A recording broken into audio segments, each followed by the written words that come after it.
Welcome to ரீப்ரஸ். நாங்கள் ரீப்ரஸ்க்கு நீண்ட காலத்துக்கு பிறகு ஸ்காலர்ஷிப் பிள்ளைகளுக்கான செயலாட்டு ரீதியான பயிற்சிகளை தரத்துக்கு நாங்கள் ரெடியாக இருக்கிறோம்.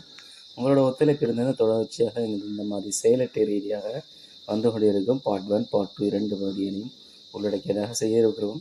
இன்றைக்கி முதலாவது பார்ட் 2 உள்ள தமிழ் பகுதியில் வரக்கூடிய பகுதியை தான் செயலாட்டு 1 பகுதி 1.1 தான் நாங்கள் ஆரம்பிச்சிருக்கோம். தொடர்ந்து உங்களுக்கு பகுதி 2 அப்படி வந்து கொண்டே இருக்கும். செயலாட்டு 1 உங்களோட ஒத்துழைப்பு இருந்துன்னு சொன்னால் நாங்கள் தொடர்ச்சியாக வந்துகிட்ருக்கோம். அதுக்கு நீங்கள் செய்ய வேண்டியதெல்லாம் லைக் பண்ணுங்கள், ஷேர் பண்ணுங்கள், இது முழுமையாக பாருங்கள். இதை செஞ்சால் போதும். நாங்கள் உங்களுக்கு தொடர்ந்து இது மாதிரி பயிற்சியில் தான் வந்துட்டுருக்கோம். சரி, வரக்கூடிய இந்த பார்ட் 2 பகுதியில் வரக்கூடிய கேள்விகள் முதலாவது தெரியும் ஒரு உரை பகுதி ஒன்று வரும். அதை நாங்கள் வாசித்து ஒரு 5 கேள்விகள் வரும். அதுக்கு ஆன்சர் பண்ணக்கூடிய மாதிரி நீங்கள் ரெடியாக இருப்பீங்க. இந்த வருஷம் 2026ஆம் ஆண்டுக்கு ஆண்டில் எக்ஸாம் எழுத உள்ள பிள்ளைகள், அதாவது ஸ்காலர்ஷிப் எக்ஸாம் உள்ள பிள்ளைகளுக்கு இது மிக பிரயோசனமாக இருக்கும். பாருங்கள், முதலாவது இந்த பந்தியை வாசிக்கிறது முன்னுக்கு அதில் கேட்கப்பட்டிருக்கிற கேள்விகளை கொஞ்சம் வாசிங்க. அவங்க கேட்குறதுக்காக என்ன, தேனீ உருவாக்கும் அதிசயமான மருந்தை கேட்டிருக்கு. அடுத்து 2வது தேனீக்கள் தங்களுடைய கூட்டணி அமைக்கும் இடங்கள் கேட்டிருக்காங்க. அடுத்து வேலைக்கார தேனீக்கள்னு சொல்லி கேட்டு அதில் பணியை கேட்டிருக்காங்க. அடுத்த நான் என்பதன் சொல்லுடைய பன்மையை பந்தியிலேருந்து எழுத சொல்லியிருக்காங்க. அடுத்த தேனீக்கள் குடும்பத்தை எதுக்கு முன்னுதாரணமாக கூறுவார்கள் கேட்கப்பட்டிருக்கு.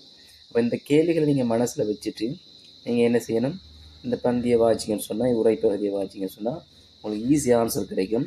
பார்ப்போம். நான் ஒரு மருத்துவன். நான் தயாரிக்கும் மருந்து 100க்கும் மேற்பட்ட நோய்களுக்கு மருந்தாக பயன்படுத்தப்படுகிறது. நான் யார் தருமானு சொல்லி போட்ட தோழர்களே, நான் தான் தேனி. நான் உருவாக்கும் அற்புதமான பாடம் தான் தேன் சொல்லியிருக்காங்க. அப்போ இது ஒரு கேள்விக்கு ஆன்சராக வருது. அப்போ உங்களுக்கு பார்த்தா ஈஸியாக இருக்கும்.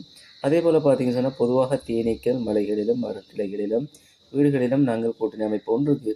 அப்போ இங்கேயும் இன்னொரு ஆன்சர் உங்களுக்கு கொண்டு வருது. மரக்கிளை, வீடு, இந்த இடத்துல இடங்களை சொல்லப்பட்டிருக்குது. ஸோ அதுவும் உங்களுக்கு ஆன்சருக்கு தேவையான ஒரு விஷயம். அடுத்தது பார்த்தீங்கன்னு சொன்னால், எங்கள் குடும்பத்தில் இந்த ராணி தேனி, ஆண் தேனீக்கள், வேலைக்கார தேனீக்கள், லட்சக்கணக்கான தேனீக்கள் காணப்படும். நாங்கள் ராணி தேனியின் கட்டளையின்படி தான் செயற்படுவோம். இதனால் எங்கள் வாழ்க்கை ஒரு கூட்டு குடும்பமாகவும் சொல்லப்பட்டிருக்குது. அப்போ இந்த கூட்டு குடும்பம் என்பதும் இன்னொரு கேள்விக்கு ஆன்சராக இருக்கும். அதை நீங்கள் கவனத்தில் எடுத்துக்கொள்ளுங்கள். எங்களுக்கும் வேலைகள் பிரிக்கப்பட்டிருக்குது. சில தேனீக்களை பொறுத்த வரைக்கும் தேனை சேகரிக்கும், சிலர் மெழுகு தயாரிக்கும், சிலர் தேன் உற்பத்தி செய்யக்கூடியதாக இருக்கும், சிலர் கூடு கட்டுவதாக இருக்கும், சிலர் தண்ணி கொண்டு வருவதை பல வேலைகளை செய்யக்கூடியதாக இருக்கும் தேனீக்கள். இதனால் எங்கள் குடும்பத்தை இதில் சிறுத்தேன் அதாவது கூட்டு குடும்பம் என்பது தான் இங்கே அந்த சொல் மாறி வந்திருக்கு. பொறுத்து அதாவது கூட்டு குடும்பம். இதனால் எங்கள் குடும்பத்தை கூட்டு குடும்பம் என குறிப்பிடுவார்கள் என்று கூற முடியாது. அதே போல் எடுத்திங்கன்னு சொன்னால், அடுத்து பாருங்கள், இதில் பொருத்தமானதாக இருக்குது. இந்த வேலைக்கார தேனீக்கள் பற்றி குறிப்பிடும்போது சாதாரணமானது என்று கூற முடியாது. இவர்கள் தான் அதிகமாக இருப்பார்கள். எனினும் இவர்கள் 6 வாரங்கள் தான் உயிர் வாழ்வார்கள். கூட்டை கட்டுவது, கூட்டை பராமரிப்பது, கூட்டுச்சூழலை குளிர வைப்பது, இராணி தேனியிடம் முட்டையில் இருந்து வரும் புழுக்களை பராமரித்து தேனூற்றுவது, இதெல்லாம் சொல்லப்பட்டிருக்கு சில விஷயங்கள். இதுவும் ஆன்சருக்கு வரக்கூடிய பகுதி. இதையும் பார்த்தீங்கன்னு சொன்னால் உங்களுக்கு ஆன்சர் இலகுவாக என்ன செய்யலாம், கண்டுகொள்ளலாம். இப்போ கேள்வி திரும்ப பார்த்தீங்கன்னு சொன்னால், தேனீக்கள் உருவாக்கும் அதிசயமான அல்லது அற்புதமான மருந்து எது என்பது உங்களுக்கு நல்லாவே தெரியும். தேனி என்பது, இதில் தேன் என்பது தான் சரியான ஆன்சர். அப்போ உங்களுக்கு சிம்பிளாக இருக்குது. இப்போ பந்தியை வாய்ச்சலிடம் திரும்ப பந்தியை வாசிக்காமலே அதனுடைய ஆன்சரை நம்ம சில கண்டுகொள்ளலாம். அடுத்து பார்த்தீங்கன்னா, தேனீக்கள் தங்களுடைய கூட்டினை அமைக்கும் இடங்கள் நம்ம தந்திருக்குங்க இல்லையா. நம்ம பார்த்தோம், தேனீக்கள் கூட்டுகளை அமைக்கக்கூடிய இடங்கள் நம்ம தந்திருந்தாங்க. அது உங்களுக்கு தெரியும். மலைகளிலும் மலைக்கிளைகளிலும் வீடுகளிலும் என்ன செய்யுது, கூட்டு அமைக்குது. அப்போ இதுக்குரிய ஆன்சர் நீங்கள் அதை எழுதிங்கன்னா, சில மலைகள், மரக்கிளைகளில், வீடுகளில் கூட்டை அமைக்கின்றன என்பதாக நீங்கள் எழுதினீங்கன்னா ஓகே, சரியான ஆன்சராக இருக்கும். அடுத்து வேலைக்கார தேனீக்கள் செய்யும் பணிகள் ஒன்று கேட்டிருக்கு. இங்கே முக்கியம், தேனீக்கள் என்பது பல விடயங்கள் வருது. இதில் வேலைக்கார தேனீக்களை தான் கேட்டிருக்காங்க. அப்போ இதில் இந்த தேனீக்கள் சொல்லும்போது 2 விஷயம் சொல்லப்பட்டிருக்குது. இங்கே மேலே தேனீக்கள் செய்யப்படுகின்ற விடயம் தரப்பட்டிருக்குது. அதே போல் கீழே பார்த்தீங்கன்னு சொன்னால், இதில் வேலைக்கார தேனீகள் செய்யப்படுகின்ற விடயங்களும் 2 விடயங்கள் கூட்டப்பட்டிருக்கு. அப்போ இதில் சொல்லப்படுது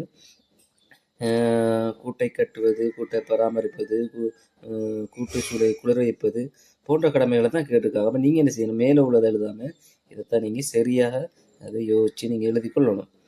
ஓகே, இப்போ அடுத்தது பார்த்தோன்னு சொன்னால், அடுத்த கேள்வி நான் என்பதில் பன்மை சொல்ல கேட்டிருக்காங்க. உங்களுக்கு தெரியும், சிம்பிளாக பந்தியை வாசிக்காமல் நம்ம அதுக்குரிய ஆன்சர் எழுதலாம். நான் என்பதுக்கு பன்மை சொல் வந்து நாங்கள் என வரும். அதுக்கு ஒரு ஆன்சர் உங்களுக்கு தெரிஞ்சிருக்கும். ஓகே, அதே போல் பார்த்தீங்கன்னு சொன்னால் அடுத்த இறுதியாக வரக்கூடிய கேள்வி வந்து தேனீக்கள் குடும்ப எதற்கு முன்னுதாரணமாக சொல்லுவாங்க. அப்போ இங்கே தேனீக்கள் குடும்பத்தை உங்களுக்கு தெரியும், கூட்டு குடும்பத்துக்கு முன்னுதாரணமாக சொல்லுவாங்க. அப்போ கூட்டு குடும்பம் என்பது தான் இங்கே சரியான ஆன்சர். இப்போ நம்ம ஏற்கனவே கேள்வியை வாய்ச்சி பந்தய வாய்ச்சதால் அதுக்குரிய விடை வந்து இலகுவாக கிடைக்குது. உங்களுக்கு இதை நேரத்தை வந்து மிச்சப்படுத்துறதுக்கு இதுவும் பொருத்தமான வழியாக இருக்கும்.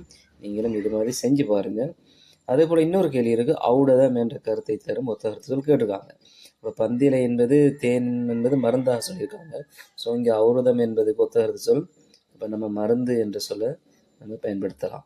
மருந்து என்று சொல் எழுதுனீங்கன்னு சொன்னால் சரியான ஆன்சராக இருக்கும். ஸோ அப்போ இந்த பகுதியில் வரக்கூடிய ஒரு பந்தியை வாய்ச்சி 5 கேள்விகள் கேட்கப்படுறாங்க. அந்த கேள்விக்கு நம்ம விடை அளிச்சிருக்கிறோம். அதே போல் இதே பகுதியில் செயலட்டையில் இன்னொரு அடுத்த கேள்வி வரும். பின்வரும் ஒவ்வொரு வாக்கியத்திலும் எழுவாய் பயனிலை தொடர்பு சரியாயின் சரியெனவும் பிழையாயின் பிழை எனவும் அடைப்புகளோட சொல்லியிருக்காங்க. ஸோ அப்போ இதையும் நம்ம என்ன செய்யணும், இதுவும் தமிழ் மொழி சம்பந்தமான கேள்வியாக இருக்கும். பார்ட் 2 பேப்பரில் திருக்குறளில் 133 அதிகாரங்கள் உள்ளது என்று தந்திருக்கு.